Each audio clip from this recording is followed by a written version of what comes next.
దయచేసి కాంగ్రెస్ ఇచ్చిన హామీలు కొండంతున్నాయి. కానీ కొండంత హామీలను వాళ్ళు నెరవేర్చకుండా వాటిని మభ్యపెట్టడానికి ఒక ఏషం కట్టిండ్లు. శ్వేతపత్రాలనే ఒక ఏషాన్ని అసెంబ్లీ సాక్షిగా వాళ్ళు ఒక శ్వేతపత్రం అనే డ్రామా అల్లుతుండ్లు. అది శ్వేతపత్రం కాదు, ఎగవేతల పత్రం. హామీల ఎగవేత పత్రాలను పట్టుకొచ్చిండ్రు వాళ్ళు.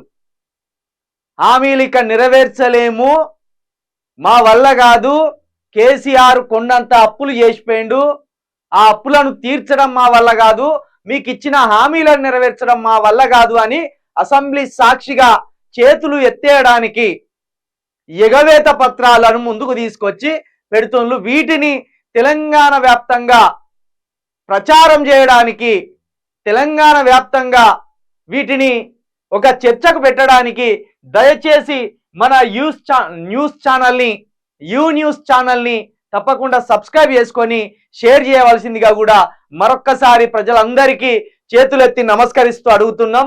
ప్రజల వాయిస్గా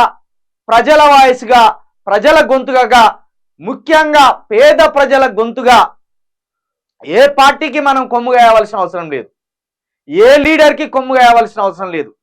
పేద ప్రజల పక్షాన పేద ప్రజలకు రావలసిన హామీలను, హక్కులను, వాటిని నెరవేర్చడానికి ప్రజల గొంతుగా, పేద ప్రజల గొంతుగా మాత్రమే మాట్లాడతామని మరొకసారి తెలియజేస్తూ తప్పకుండా న్యూస్ని సబ్స్క్రైబ్ చేసుకొని షేర్ చేసి లైక్ కూడా కొట్టాలని మరొకసారి కోరుకుంటూ మార్నింగ్ న్యూస్లోకి వెళ్దాం.